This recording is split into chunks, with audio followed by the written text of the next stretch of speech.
Yeah.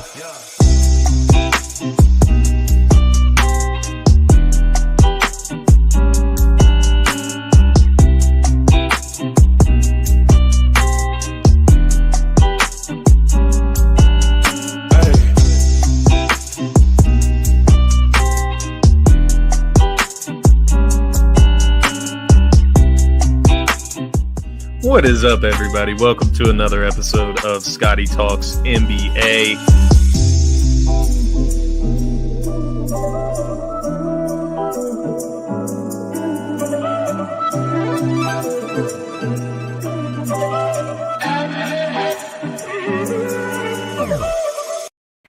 What is up, everybody? Welcome to another episode of Scotty Talks NBA. And good morning. Good morning. It's bright and early, 7:30 in the morning, this fine Sunday morning. Obviously, we are here to recap the Sixers and the Raptors game. I'm going to get into it, obviously. And you see the name of the show. You see the title of the show today. Sixers destroyed the Toronto Raptors, the fossils, the extinct dinosaurs, flying pterodactyls, whatever the fuck they are. They're extinct and they're getting destroyed again. And this series is off to a hell of a start. But I want to start by saying just good morning to the city of Philadelphia and Philadelphia only. Thank you for tuning in.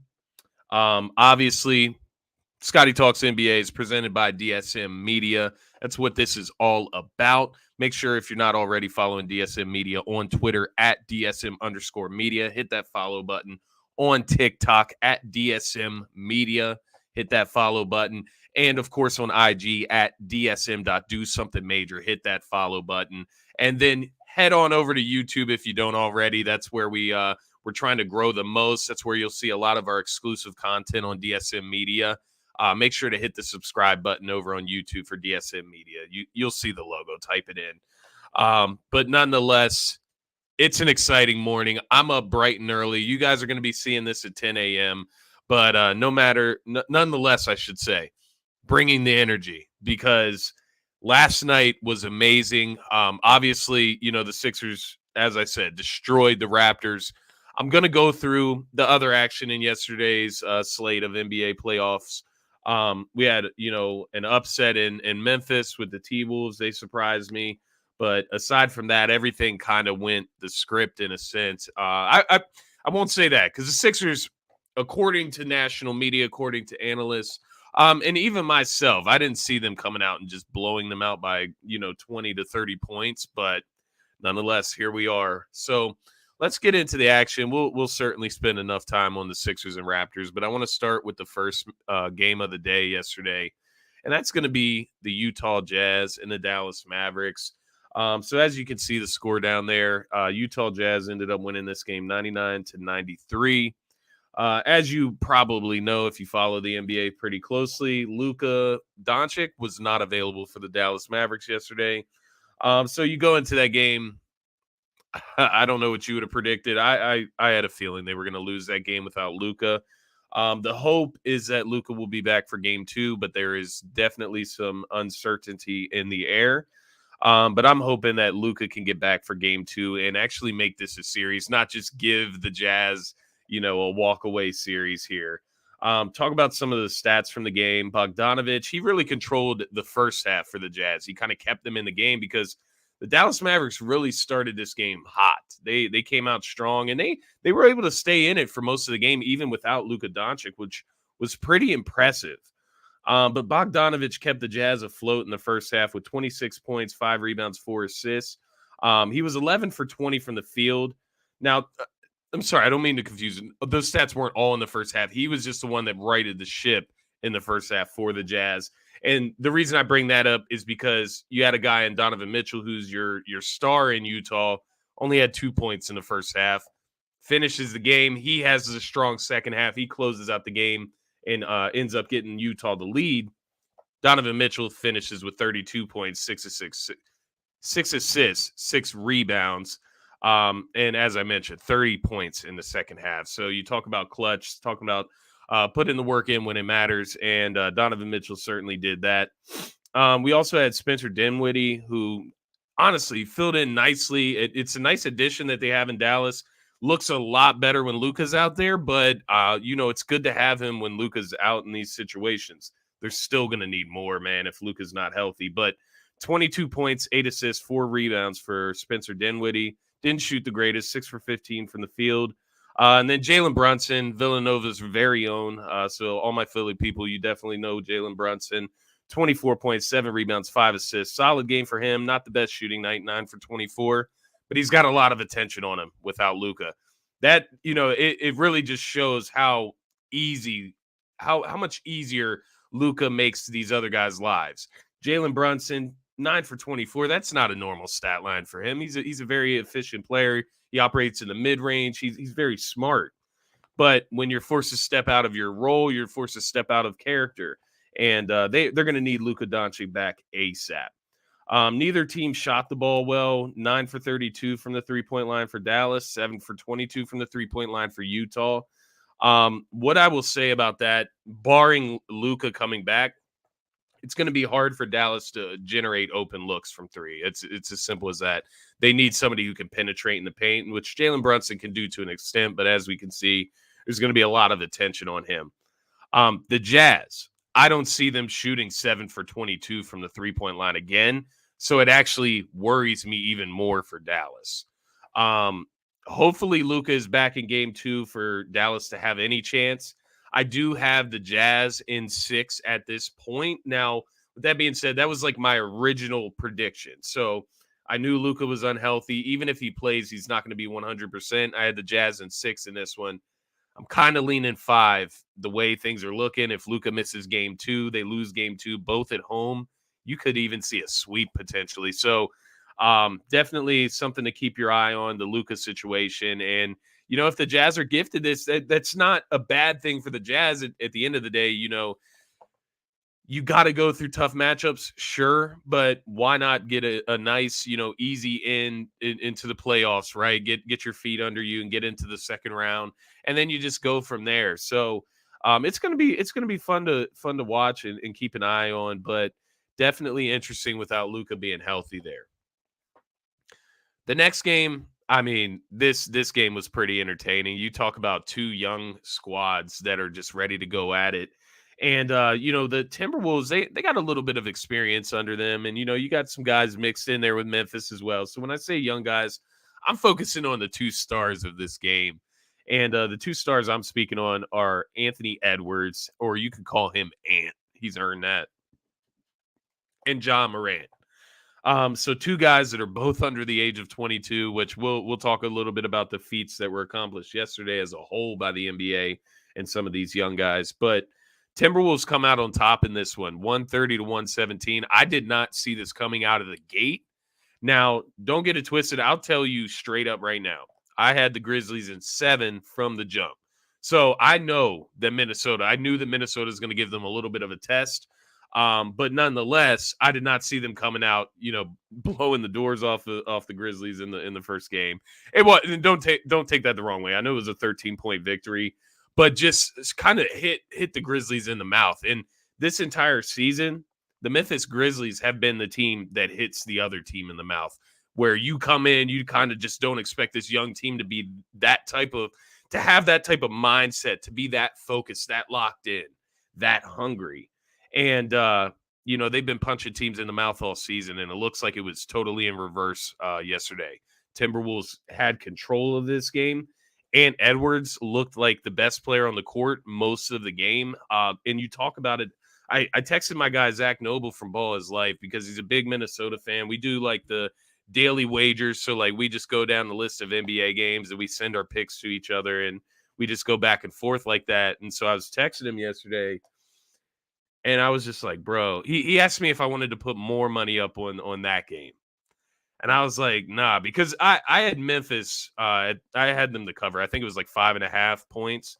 So I had Memphis to cover in that game yesterday. He's like, you want to put more money on? I was like, I was looking at the game, and I was like, no, I don't. Because I'm looking at Anthony Edwards, or Ant Edwards. Let me stop calling him that. Let's just call him Ant on this show, okay? So I'm looking at Ant on the court, And I text Zach, I'm like, nah, bro. I think this dude looks different. Like, he's got a different look in his eyes. He is 20 years old. And you talk about him like off the dribble, contested mid-range jump shots, off the dribble, contested three-pointers. Like, the dude's a shot maker. He's an athletic freak. He's a big body. Like, he's a solid guy. Like, man, watch out. This kid is dangerous. And you put him around guys like Karl Anthony Towns, who is also super talented. Yes, he has his times where he looks completely lost, like against the Clippers in that matchup the other night in the play-in tournament. But we see the type of talent he has yesterday. We saw him destroy Jaren Jackson Jr. With that yam, and it put a hush on the crowd. I mean, that was amazing just to talk about highlight reels from yesterday. But just to give you a little bit of stats, enough fawning over the Timberwolves and what they possibly could be, because they got a nice, exciting core. And I didn't even mention D'Angelo Russell. They got Malik Beasley off the bench, who I think dropped in 24 yesterday. So they got some talent there in Minnesota. They got some toughness with Patrick Beverly. They got a lot going on there. But just to look at some numbers, Anthony Edwards, look at me. Ant had 36 points, 6 assists, 12 for 23 from the field. And as I mentioned, the dude lights it up from the three. Now, I'm getting the numbers pulled up here, but I'll tell you this straight up. I was not aware that this man was a shooter like that. Now, I know that he's definitely improved this season. 4 for 11 from the three. So, I mean, 4 for 11, but you'll take it, bro. I mean, he's hitting contested threes, and he's hitting them in the big moments. Trying to see what he averaged on the season as far as from the 3-point line. 35.7. So he's a decent, he's league average shooter from the 3-point line, which is just about what you expect and what you would need from a guy who's as athletic as Anthony Edwards. So nonetheless, very impressive game by him. And I'll mention it once again. He hit the shots in the big moments, and that's what matters. He's a walking bucket. Karl Anthony Towns, I mentioned it, 29 points, 13 rebounds, 11 for 18 from the field. Monster dunk, kind of changed the momentum of the game. You're kind of waiting for Memphis to really reinsert themselves and take the lead in this game. You know, Memphis has a bunch of dogs over there. Dylan Brooks, Ja, Desmond Bane. They've got guys over there. Cat silenced the crowd. He silences any momentum for Memphis with a thunderous jam to just frustrate Jaren Jackson.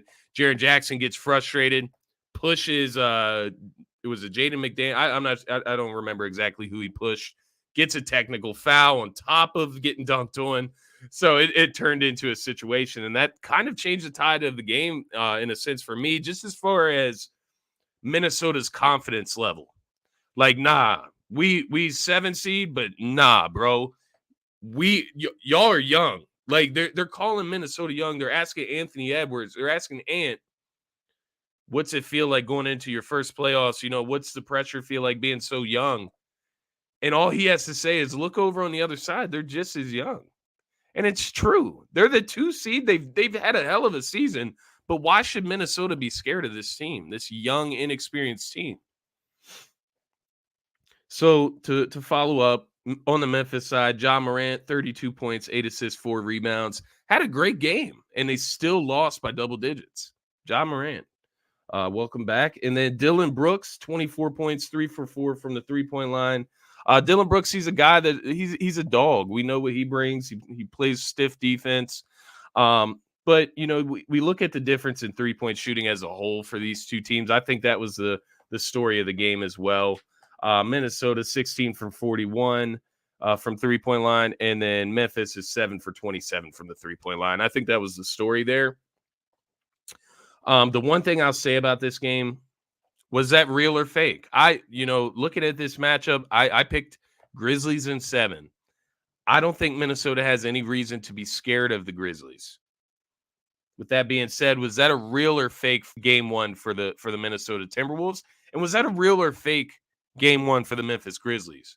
Or was the, 52, 56, however many wins the Memphis Grizzlies had this season, is that the real Grizzlies team? Because I think the Grizzlies will end up winning this matchup, but it's going to be close, and it's going to be a lot closer than what people originally thought, I believe, as well.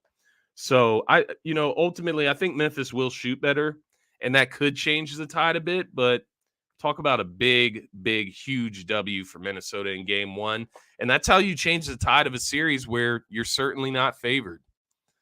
We'll move to Golden State and Denver. We're going to finish with Toronto and Philly. Obviously, that's the main game there.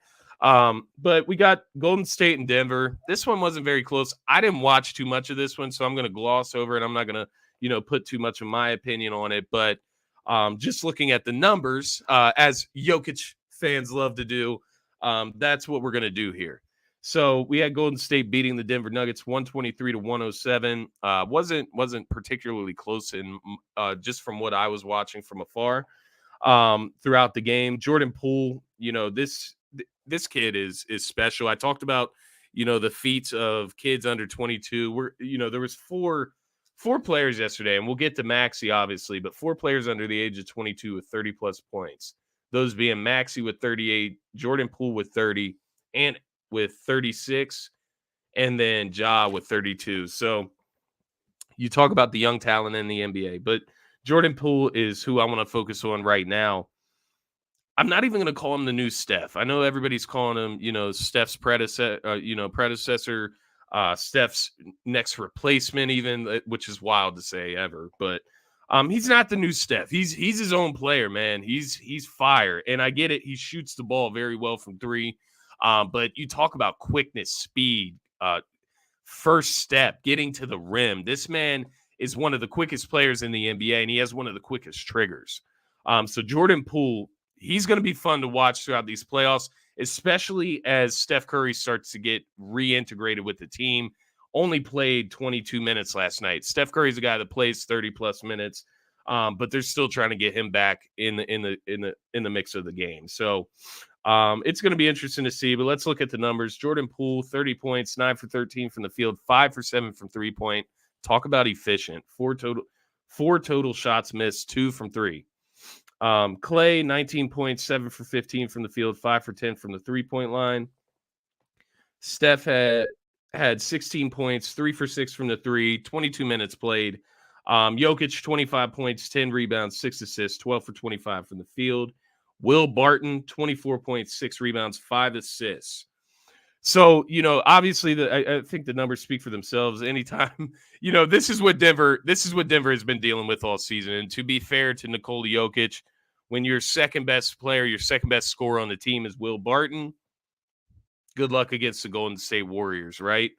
But, just looking at this game from the outside in, Jokic, a game low, -19 in the plus-minus. That's for all my statistics, guys. The Jokic fans, the Denver fans, -19, game low.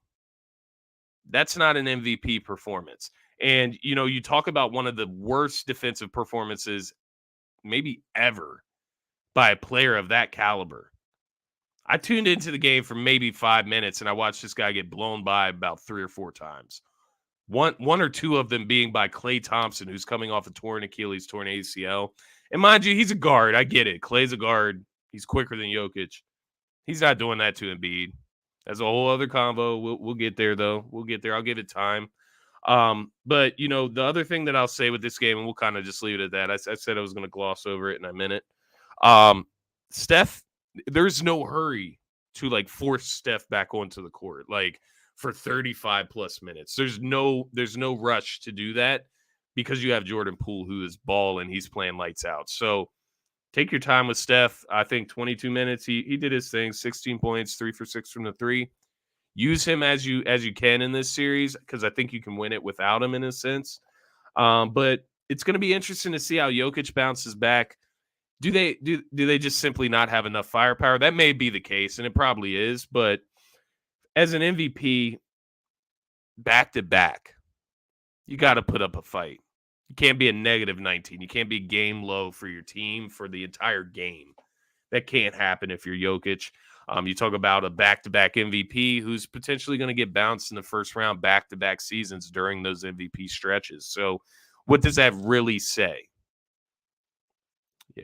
Golden State in 6 in this one. I do have a little bit of faith in the Denver Nuggets, maybe more than what I should have. I think they get 2 in this one, but I might switch that to 5 by after the next one. We'll see how it looks. But moving on to the most important game, and the one that we'll spend the most time on here, probably about 10 minutes. We'll wrap this up in about 30 minutes total. Sixers destroyed the Toronto Raptors.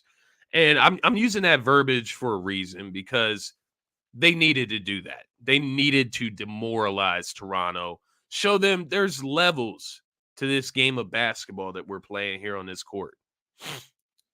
131 to 111. Maxey, 38 points. This kid is 21. How old is Maxey? Let me get this right. 21? 21 years old. We talked about the kids under the age of 22. Incredible. 38 points, 4 rebounds, 2 assists, 14 for 21 from the field, 5 for 8 from 3. Pulling up from the logo. You talk about a kid that has some stones, and it's so funny, man. We've all been talking about the matchups leading up to this game with the Raptors and the Sixers, this series. And a lot of the talk was about, the Raptors' length and, what will Tobias do? What will Harden do? Who's the key to this matchup? And nobody was really talking about Maxey that much. And, it's partly my fault. I was part of that, because I guess in my head, I was looking at Maxey's numbers versus the Raptors on the season, where he averaged 20 points per game. He shot 52.7% from the field, 50% from 3 in 4 games played against Toronto in the regular season. I think in the back of my head, I was like, Maxey's cool against the Raptors. He's going to do his thing. Like, we don't need to talk about him being a key, because he's just going to do that. But in a sense, turned out to be the biggest key of game 1. And Maxey brought this home for us. Let's be real, Philly. Maxey brought this home for Philly, scoring 21 points in the third quarter. Are we joking? 21 points. The kid is 21 years old. He's got the crowd out there chanting Maxey. I got the video, man. I hope you guys can hear this clearly.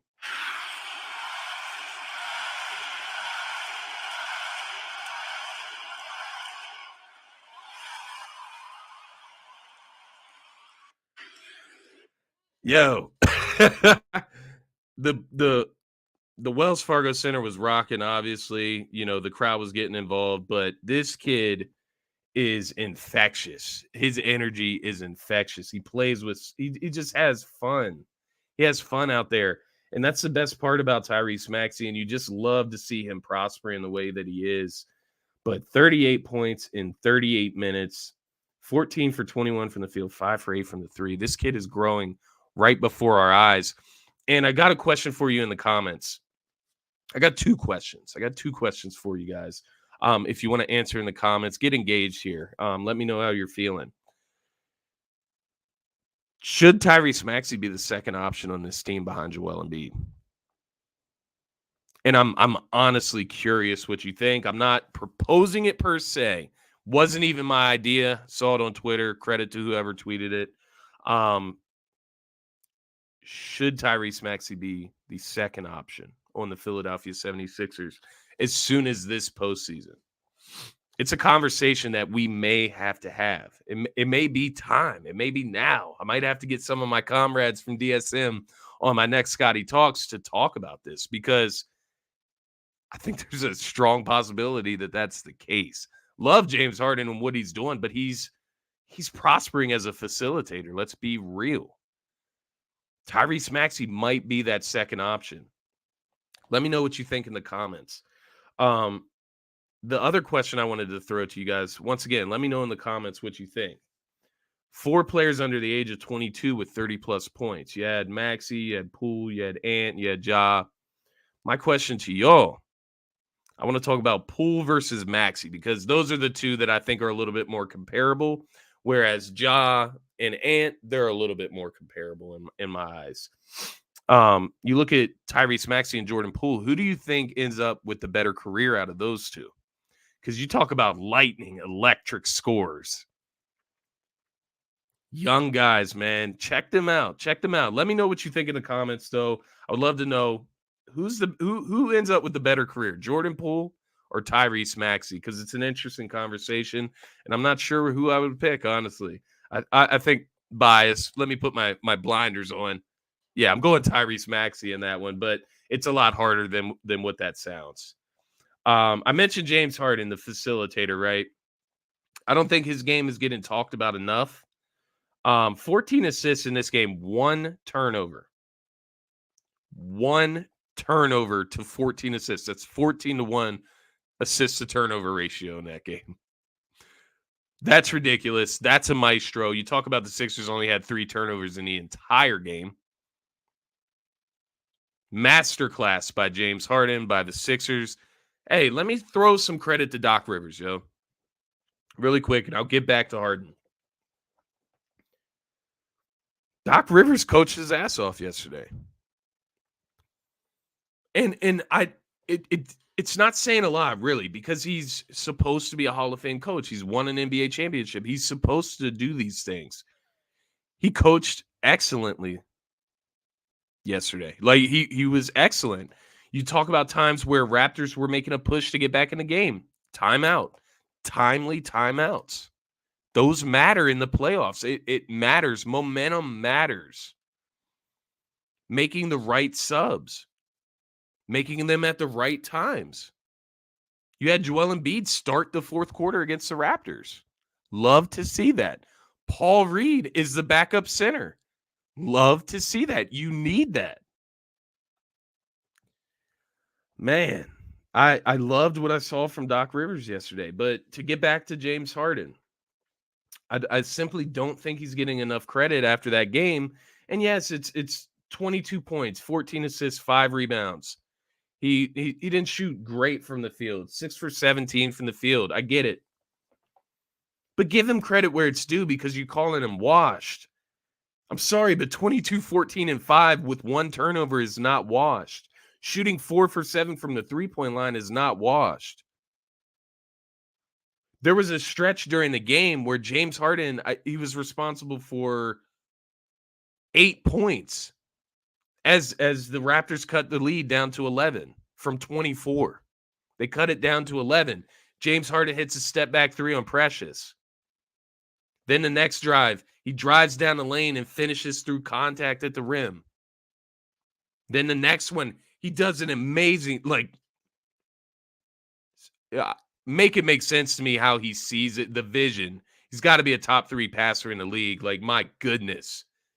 Hits it, puts it on a string, two-handed bounce pass to Tyrese Maxey down the court for the reverse layup. I mean, come on. We got to give the guy credit where it's due. You guys put the microscope on this guy.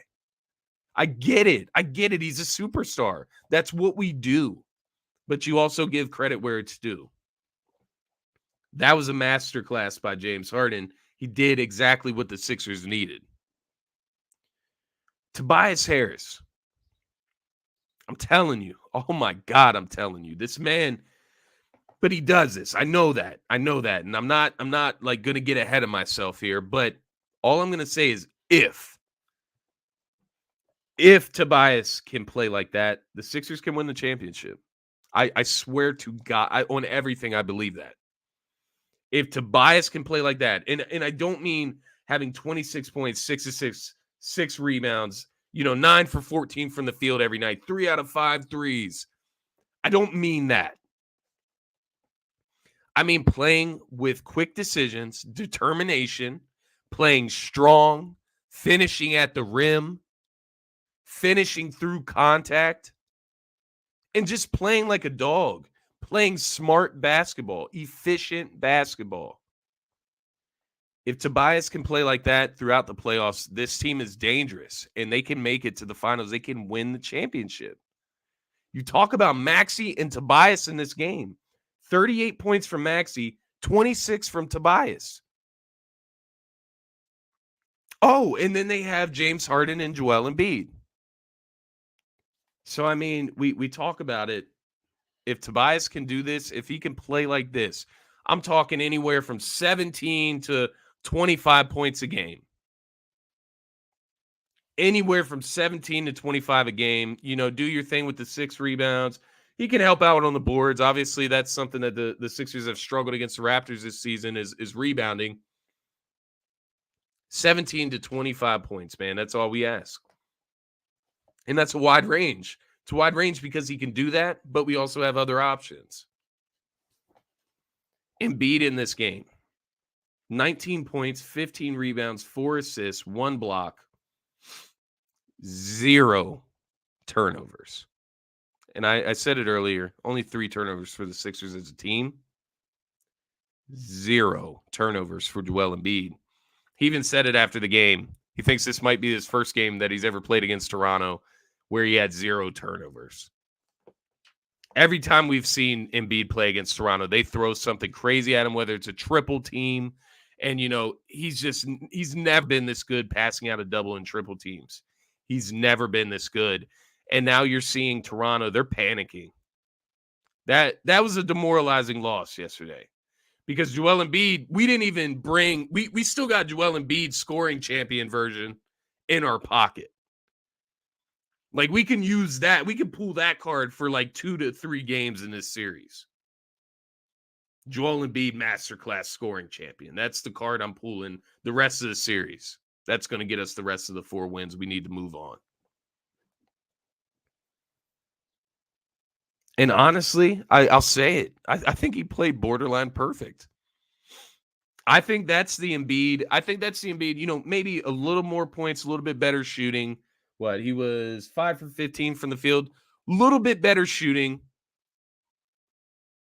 But around 20 to 25 points.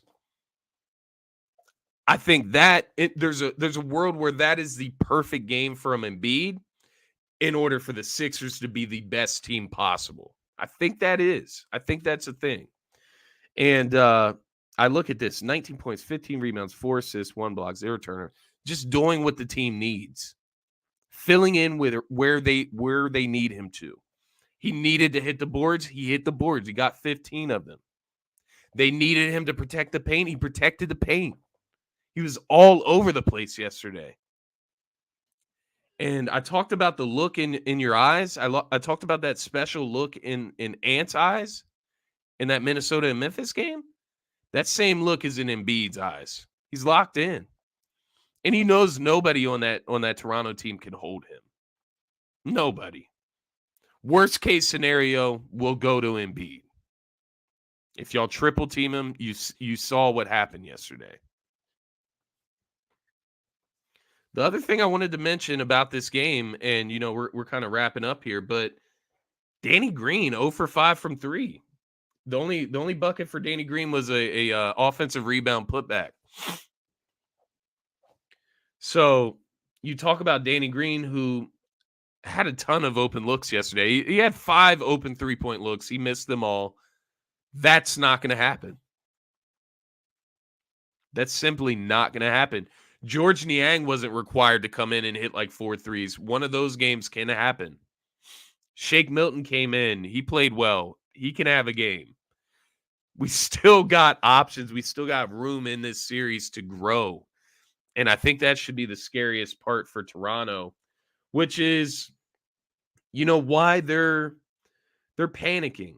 They're panicking right now because they lost the rebound battle yesterday. That was their key, right? That was what they were going to do better than the Sixers. They may have lost Scotty Barnes, which, knock on wood, prayers to Scotty Barnes, man. I do not like seeing injuries. I don't wish that on anybody. And I know that I've seen what the Raptors have been saying about Embiid and the things they've been saying. I'm going to read some of the tweets because you Raptors fans need to grow the fuck up. Take your L and keep it moving. You're out here wishing injuries on people. No, we don't do that in sports. These people are humans. And I don't wish injuries on anybody. I don't wish injuries on Scotty Barnes. I hope he's good. I would like to see him back in the series, but if not, it's definitely a huge loss for the Raptors. I would like to beat the Raptors at full strength. I don't want no excuses, period.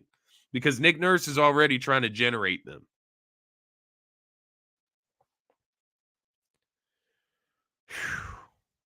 That's why I said the Sixers destroyed the Raptors. That's why the show is titled Sixers Destroyed the Raptors. Recognize it.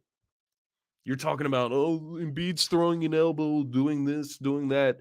You lost by 20 points. Maxey dropped 38. Guard Maxey. Guard someone. Fred VanVleet fouled out. Guard somebody. There were people talking about putting him on the all-defensive second team. He fouled out. He can't guard Maxey. Can't guard a second-year guy. 38 points. Guard Harden. Pressure him. They told us, everybody told us Raptors got the perfect lengthy wing defenders for Harden. They're going to frustrate him. They're going to be in his grill. Get in his grill then. Make him turn the ball over. What's happening? Yeah, you guys have talked a lot of shit, and you're going to eat your words. You're going to eat your words very heavily. And it's okay. I'm not talking shit in this series. I'm really not. I learned my lessons from the past. I saw us crumble against Atlanta. I know what's possible. But I'm telling you right now, just keep talking shit. You're just fueling this team more.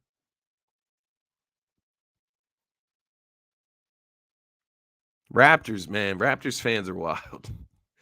Talk about a sore loser. Can't take a loss. Let's read some of these tweets, man. It kind of blows my mind. So excuse me for just spacing out there. Because, I'm thinking, like, I'm not going to talk shit. But these guys are, like, wishing death on Joel Embiid.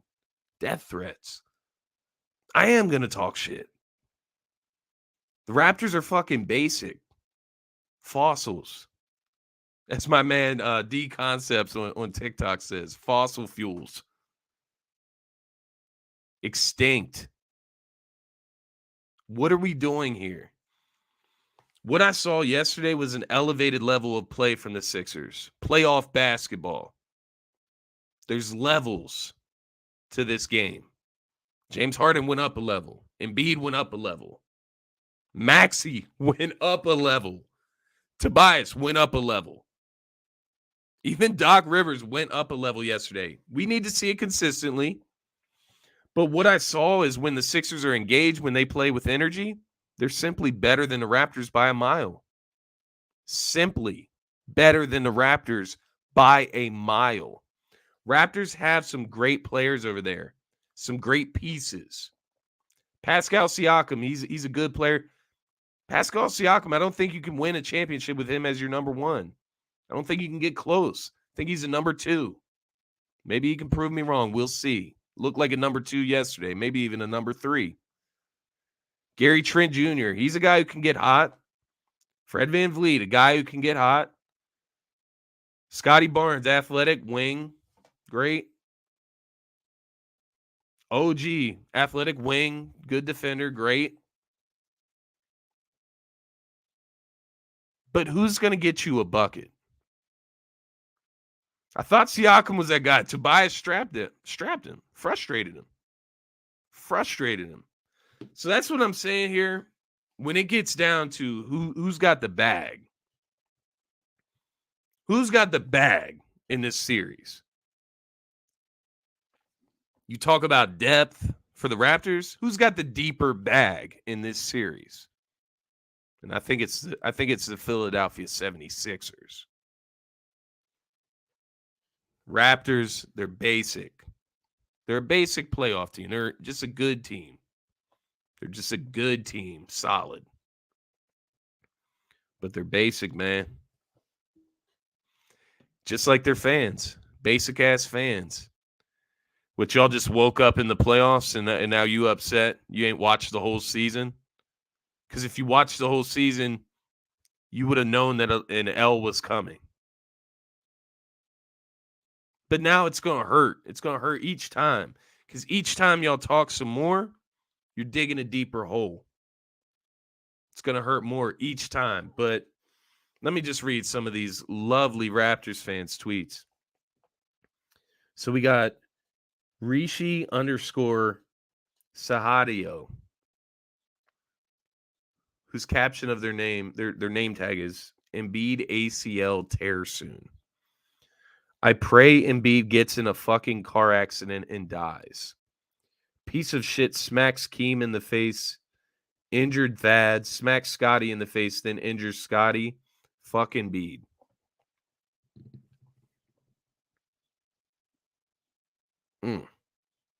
So you think that one's bad? Then we get to this one. So this one is blonde DW. They have a screenshot of an article talking about Embiid's younger brother Arthur dying on October 16th, 2014 in Cameroon in a car crash. They retweet it, or they tweet the picture, the screenshot of it, with laugh my fucking ass off. Classy. At Kate B. Dole. I'm going to kill Joel Embiid. You're going to kill a basketball player for beating your team. And the crazy part, Joel Embiid didn't even have some crazy, like, statistically dominating game, but y'all mad as fuck. It's so crazy. Have you never dealt with an injury before? Like, I get it. It hurts. Like, you don't like to see your guy go down. I get it. But death threats? Making fun of somebody whose brother who died in a car accident? Like, really? Like, you got to do better. And I know it's not the entire Toronto fan base. So, like, I'm not even going to take it to that extent. But, like, you trolls got to grow up, man. That shit is disrespectful. It's disgusting behavior. It's what's wrong with the world. Like, when we look at it from the grand scheme of things, and I know I say wrong things sometimes, and I apologize, and I try to take them back, but we have to try to do better and move forward and progress. Not keep doing the same things. Don't keep, if you said that last night, take it back. Don't do it again, man. You have time to grow. You're hiding behind some cartoon picture.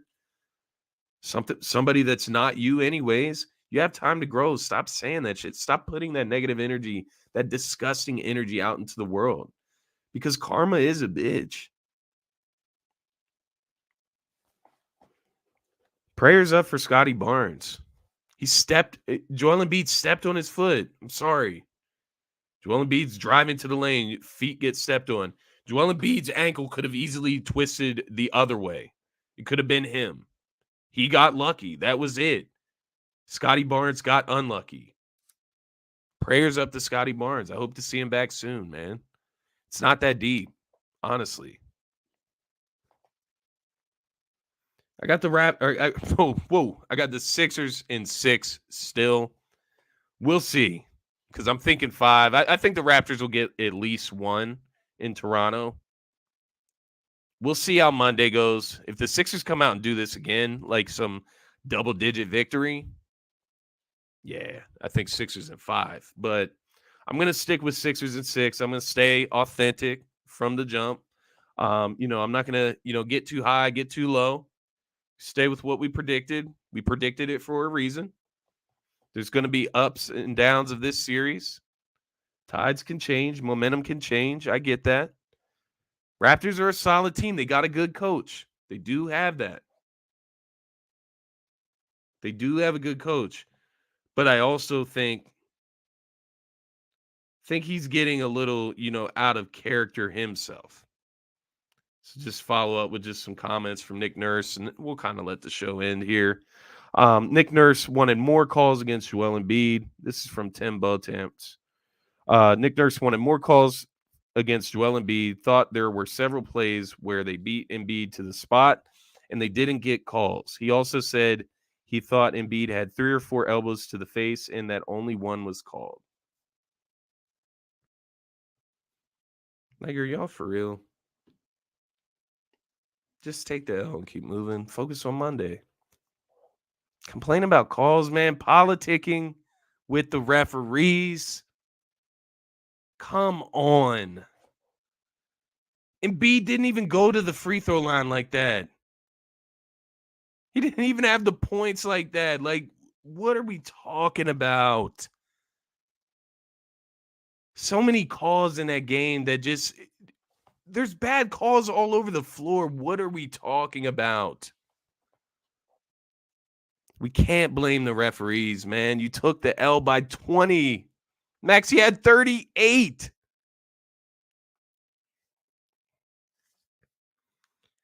I'm going to let it at that. Sixers in 6, maybe 5. But nonetheless, still take care of business against Toronto. I'm not feeling they gave me a lot of confidence yesterday. I'm not going to get too high. Gave me a lot of confidence that I will be correct in them winning this series. But we'll see how game 2 goes. I'm hoping to see the Sixers destroy those fossils again. Let's really put them to extinction. Let's make them extinct. Yeah, I would love to see that. I'd love to see Toronto get bounced early, maybe even the sweep. But we'll see. We'll play it one game at a time. Let's just get this W in game 2. But today we got a hell of a slate today. So let's make some picks. Let me get this schedule pulled up today. I know I got my series picks here, but I definitely just want to get the matchups, see what the spreads are looking like before we hop out of here. So let's start with just the series picks. So I want to give you my official predictions. I fucked up. I should have done that in the last episode in reality before yesterday happened. But nonetheless, I didn't know the official matchups given that the play-in tournament didn't complete on Wednesday. So official predictions, and this is my original predictions once the official teams came out. So I had Miami in 7 against the Atlanta Hawks. I have the Sixers in 6, maybe 5 as well. Against the Raptors. Bucks in 5 against the Bulls. I got Boston in 7 against the Nets. That one's going to be interesting. If Ben Simmons plays, I got Boston in 6. Utah in 6, potentially 5 if Luka is really unhealthy. Memphis in 7, that's going to be a tough one. Phoenix in 4, although I think the Pelicans could steal one. Be interesting to see if Zion could come back in that series at all. And then I have the Golden State Warriors in 6 against the Denver Nuggets. I'm giving the Denver's, a little bit of what would you call it? A little bit of belief in them, right? A little bit of the benefit of the doubt. So Golden State Warriors in 6 against Denver. I think Jokic can man that team to 2 wins, maybe, right? Against the team with a little bit beat up Steph. Maybe. We'll see. But nonetheless, today my picks. You guys aren't going to like this in Miami. My pick for today's matchup, and today's matchup only game 1 of the Hawks and Heat series. I'm going Atlanta. I think they're going to steal this one on the road. It's going to shock Heat fans. It's something that you just simply can't overreact to, but I think it's going to happen. Nets and Celtics. This one's tough to pick. Even game 1. I know I picked the Celtics to win this game, so it's kind of like they got to. I still could see the Nets coming out with a bang, but I'm going to go Boston at home, one of the best defenses in the league. You talk about a crowd that's going to harass Kyrie Irving. Let's see what this series is about today. It's going to be interesting.